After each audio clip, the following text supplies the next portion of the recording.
Sanctus, Sanctus, Sanctus Dominus Deus Sabaoth.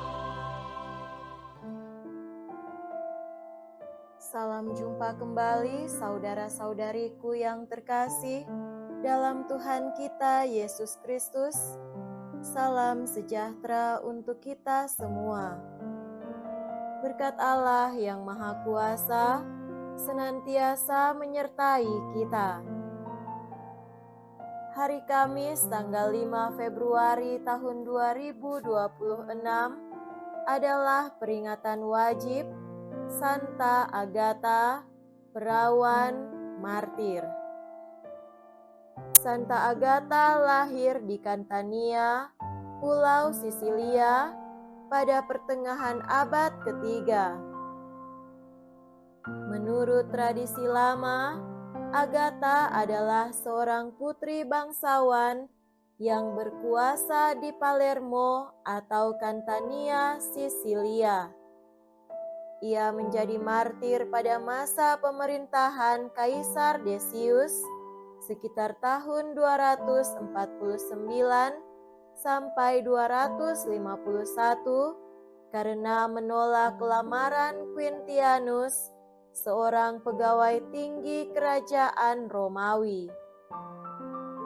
Ia berteguh pada pendiriannya untuk tetap hidup suci di hadapan Tuhan. Akibatnya, ia ditangkap dan dipenjarakan untuk dicemari kesuciannya.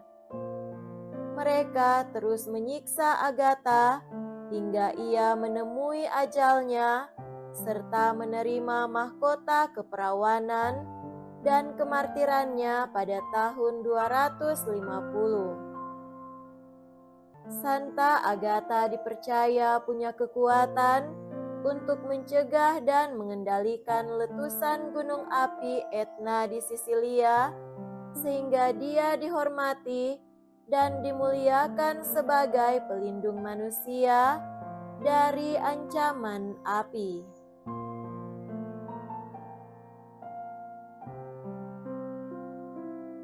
Marilah kita mendengarkan dan merenungkan bacaan-bacaan kitab suci. Dalam nama Bapa dan Putra dan Roh Kudus. Amin. Bacaan pertama dari kitab pertama Raja-Raja, bab 2, ayat 1 sampai 4, dilanjutkan dengan ayat 10 sampai 12. Saat kematian Daud sudah mendekat, pada suatu hari ia berpesan kepada Salomo anaknya, "Aku ini akan mengakhiri perjalananku yang fana. Maka kuatkanlah hatimu dan berlakulah kesatria.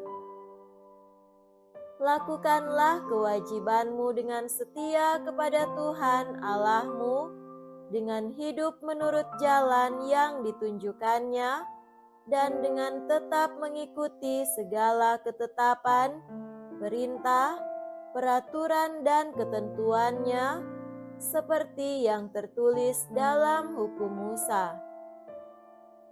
Semoga dengan demikian engkau beruntung dalam segala yang kau lakukan dan dalam segala yang kau tuju, dan semoga Tuhan menepati janji yang diucapkannya tentang aku, yakni jika anak-anakmu laki-laki tetap hidup di hadapanku dengan setia, dengan segenap hati, dan dengan segenap jiwa, maka keturunanmu takkan terputus dari tahta kerajaan Israel." Kemudian Daud mendapat istirahat bersama-sama nenek moyangnya, dan ia dikuburkan di kota Daud. Jadi Daud memerintah orang Israel selama 40 tahun. Di Hebron, ia memerintah 7 tahun, dan di Yerusalem 33 tahun.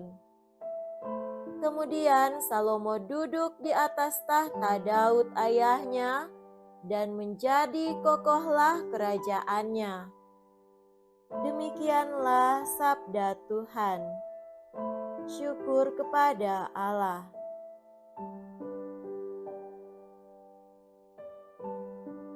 Semoga Tuhan beserta kita sekarang dan selama-lamanya.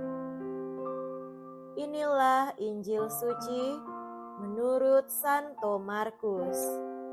Dimuliakanlah Tuhan. Injil Markus bab 6 ayat 7 sampai 13. Sekali peristiwa, Yesus memanggil ke-12 murid dan mengutus mereka berdua-dua. Ia memberi mereka kuasa atas roh-roh jahat dan berpesan kepada mereka supaya jangan membawa apa-apa dalam perjalanan kecuali tongkat.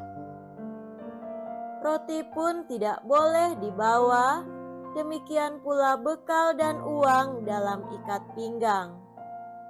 Mereka boleh memakai alas kaki, tetapi tidak boleh memakai 2 baju. Kata Yesus selanjutnya kepada murid-murid itu, "Kalau di suatu tempat kamu sudah diterima dalam suatu rumah, tinggallah di situ sampai kamu berangkat dari tempat itu. Kalau ada suatu tempat yang tidak mau menerima kamu, dan kalau mereka tidak mau mendengarkan kamu, keluarlah dari situ dan kebaskanlah debu yang ada di kakimu sebagai peringatan bagi mereka." Lalu pergilah mereka memberitakan bahwa orang harus bertobat. Mereka mengusir banyak setan dan mengoles banyak orang sakit dengan minyak dan menyembuhkan mereka. Demikianlah sabda Tuhan. Terpujilah Kristus.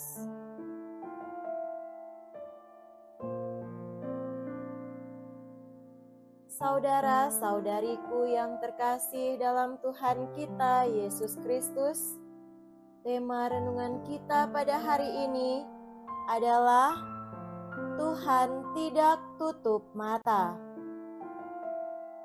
Berapa banyak koper yang kita bawa kalau bepergian ke suatu tempat? Berapa banyak makanan atau snack yang kita bawa dalam tas kita? Atau berapa banyak uang yang kita bawa dalam dompet kita? Kita selalu mempersiapkan segala sesuatu ketika kita hendak bepergian kemana-mana. Semuanya itu kita lakukan karena kita ingin perjalanan kita lancar dan aman, tidak susah dan kekurangan, serta tidak ada kendala apapun. Saudara terkasih, Yesus dalam Injil hari ini mengutus ke-12 muridnya dan memberikan mereka kuasa atas roh-roh jahat. Menariknya bahwa dalam perutusan itu, Yesus juga berpesan agar mereka tidak membawa apa-apa. Mereka hanya boleh membawa tongkat, memakai alas kaki, dan 1 baju. Terhadap pesan itu, para murid tidak seorang pun protes terhadap Yesus. Sikap tidak protes terhadap pesan Yesus ini karena mereka percaya sepenuhnya terhadap penyertaannya. Mereka sudah mengalami hidup dan tinggal bersama Yesus, dan saat-saat itu mereka tidak pernah sedikit pun kekurangan atau mengalami bahaya.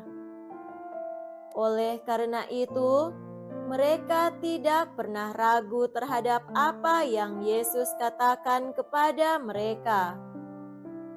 Keyakinan akan penyertaannya itu kemudian membuat mereka pun tetap fokus pada tugas dan perutusan mereka, yakni mewartakan kerajaan Allah. Pengalaman para murid adalah pengalaman yang kita alami dalam hidup kita. Kita mengalami betapa baiknya Tuhan dalam setiap hari hidup kita lewat berupa-rupa berkat yang telah kita terima dan alami. Ada orang yang menanggapi berkat Tuhan itu dengan bersyukur atas apa yang ia peroleh.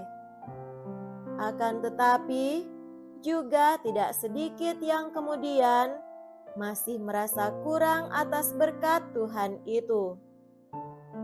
Kita tidak dapat membohongi diri kita bahwa terkadang kita merasa cemas dan khawatir akan hidup kita.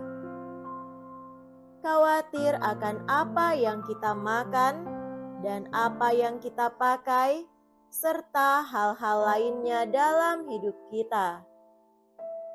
Kekhawatiran itu adalah hal yang wajar, dan kekhawatiran itu kemudian membuat kita berusaha sekuat tenaga untuk mencari dan memenuhi apa yang kita harapkan dan inginkan.